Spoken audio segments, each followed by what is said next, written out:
They told me to drop dead. So I did. Why do they cry now? Terminal brain cancer stripped me to the scalp. A few brittle strands clung to my head. I just wanted a wig. Before the end, I refused to let a hollow skull ruin my memorial photo. I tapped my card at the register. The screen flashed declined. I wired my entire paycheck to my mom yesterday. My hand shook as I hit dial. Mom, can you spot me $50? Her toxic shrieks pierced the speaker before I even finished. You live under my roof. What do you even need cash for? You barely started working and you already beg for handouts. I wasted my life raising you. Brooke giggled in the background. I bit my lip hard, choking back tears. My thumb hovered over the red button. Then, her tone flipped. Brooke comes home today. Get your ass home and cook dinner. I crumpled the hospital diagnosis in my pocket. Black spots danced across my vision. They didn't know. I only had days left to live. Sorry, I can't take the wig. I shoved the synthetic strands back across the register. I pulled a cheap, pill-covered beanie over my scalp. It was itchy, ugly, but it hid the barren, bruised skin underneath. Laughter bled through the front door of my parents' house. Over the din, my nephew Hunter was shrieking. I dragged a lungful of air into my burning chest. I knocked. The door swung open. Brooke beamed at me. She poked her head out, her face plastered with a level of enthusiastic warmth I had never seen from her before. Cleo, finally, we've been waiting forever. Her manicured nails dug into my bicep. She yanked me inside before I could blink. A strange older couple perched on the living room sofa. Their eyes swept over me like scanners. A younger guy stood beside them. Crisp suit, slicked hair, the textbook definition of a corporate golden boy. Brooke shoved me toward him. This is my little sister, Cleo. Don't they just look perfect together? A forced ambush blind date. The air in the room suddenly felt too thick to breathe. Brooke,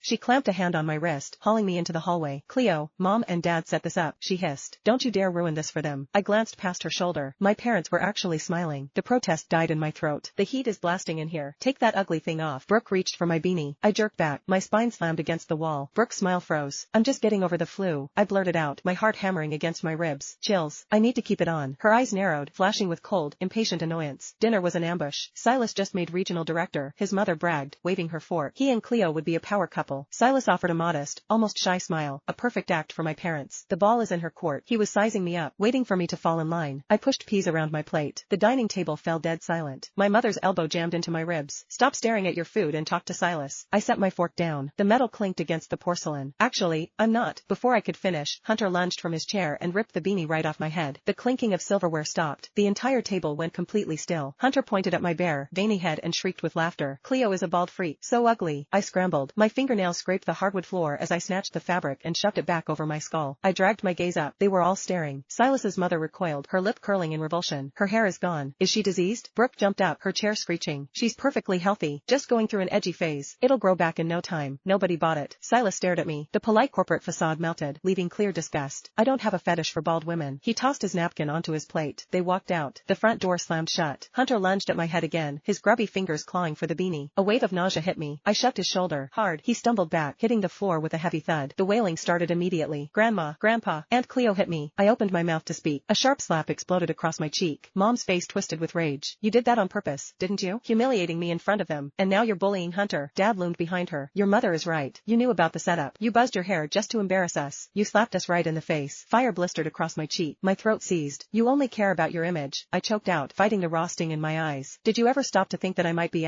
Cleo, enough. Brooke's voice sliced through mine. She slipped her arm around Mom's shoulders, playing the perfect, understanding daughter. Mom, Dad, she's just acting out. Don't let her spike your blood pressure. Mom swiped at her dry eyes. What did I do to deserve such an ungrateful daughter? Brooke rubbed her back. Deep breaths. Mom, it's not worth a stroke. Brooke, you're my only saving grace. Not like this. Mom glared at me. Brooke drifted over. Her manicured fingers clamped around my wrist. Cleo, you crossed a line today. We're family. Just apologize to Mom and she'll let it slide. I wrenched my arm away. Brooke stumbled back, her heels clicking against the hardwood as she caught her balance. Mom lunged. Crack. Another slap connected with my jaw. How dare you touch your sister? Brooke grabbed Mom's elbow, her eyes wide with fake panic. Stop, Mom, it's fine. She doesn't know any better. She's 24, almost 25. Mom spat. When you were her age, you were already pregnant with Hunter. She's nothing but a constant headache. The air squeezed out of my lungs. I stared at the pure disgust etched into my father's face. I couldn't help but laugh. I'm the headache? My voice shook. When Brooke got pregnant, I had to give up all my free time and take high school night classes just to babysit her kid during the day. I gave up my dream college for a cheap state school just to save you money. I hand over every single paycheck. I literally don't have $50 to my name. I'm your daughter too. The words tasted like ash. How can you be this cruel? Mom's face hardened. Why are you always playing the victim? Brooke was missing for 8 years. She lived through hell. What's wrong with giving her a little extra care? So because she was gone for 8 years, I have to pay for it for the rest of my life? Blood pounded in my ears. The room tilted. What if I'm sick? The words finally tumbled out of my mouth. What if I'm dying? Dead silence. Then, my dad scoffed. You're faking a terminal illness now just to steal the spotlight? Fine. Then drop dead. I already knew the answer. Why did I expect anything else? Someone had abducted Brooke at a playground when she was 3. My parents lost their minds. Mom stopped eating. Dad quit his firm and drove across the country hunting for for a ghost. Year 2. Mom traced a faded photo of Brooke. Let's have another, she whispered, her eyes hollow. Just to feel like Brooke is still here. So, they had me. My name is Cleo. Actually, they originally wanted to name me Spare. Mom stared through the nursery glass and said, she'll never compare to my Brooke. She's just a spare part. Luckily, a pitying nurse put Cleo on my birth certificate instead. I spent my entire childhood hunting for scraps of affection. A nod, a ghost of a smile. I convinced myself Mom and Dad loved me just as much as the ghost they lost. Then, 8 years later, the ghost walked through the front door. I had a perfect report card clutched in my fist that day. I shoved the door open, ready to finally make them proud. I froze. A girl with a face like a distorted mirror image of mine stood in the living room. Mom and Dad clung to her. Their sobs rattled the picture frames. Our Brooke, Mom choked out, burying her face in the girl's neck. We'll give you everything. You'll never suffer again. I became a phantom in my own house. I scrubbed floors. I desperately tried to please them just so I wouldn't be abandoned. Dad just stared right through me. Cleo, stop hovering. Get out of our sight. Brooke and I shared a birthday. Mom had scheduled a C-section so my birth date would always belong to her lost girl. Every year, they bought a massive strawberry cake. They lit the candles. They sang the song. But I never got a single slice. Not even a crumb. The first birthday after they found her, I thought things would change. I thought we could finally share it. I reached across the table for a fork. Brooke shattered the silence with a piercing wail. Do you love her more than me now? Tears flooded her cheeks. Mom rushed to wrap her arms around Brooke's shaking shoulders. Never. You are our entire world. Brooke thrust a finger at me. Then why does she get my birthday? Mom stroked Brooke's hair, her voice frantic. We only had her because we couldn't find you. She was just a placeholder, sweetie. We never celebrated her. She kissed Brooke's forehead. You are our only daughter. Brooke sniffled. The tears vanished. A smile broke through her tears. Promise me you'll never celebrate her birthday. Ever. Or I'll never speak to you again. They nodded without hesitation. They didn't even look at me. The heavy silence in the dining room snapped me back to reality. Mom took my shock for a confession. Speechless because I caught you in a lie? She sneered. Stop playing these pathetic mind games, Cleo. If it wasn't for Brooke, you wouldn't even exist. Dad slammed his hand on the table. Apologize to your mother and sister. Now. A bitter, hollow laugh bubbled up in my throat as I stared at the people who were supposed to love me. Apologize? Never. I spun on my heel. I grabbed the doorknob. Walk out that door and you're dead to us. Dad roared. Go die in the streets for all I care. I shut the heavy wooden door open. Freezing air slammed into my chest. My teeth chattered. I dragged my hands into my pockets and kept walking. The cheap acrylic beanie scratched against my raw scalp. I didn't look back. Not once. I needed one thing. A decent memorial photo. The leather-bound albums in that house overflowed with Brooke's milestones. I didn't have a single solo picture to my name. I counted the crumpled bills in my pocket. I ducked into a cramped, dusty photo studio on the corner. A bell chimed. An older woman with kind eyes looked up from the counter. She offered a soft, genuine smile. I need a portrait, I rasped. My voice sounded hollow. She pointed to a faded velvet stool. Have a seat, honey. Let's fix up your hair first. My fingers hooked the edge of the beanie. I pulled it off. The harsh fluorescent light hit my bare, bruised scalp.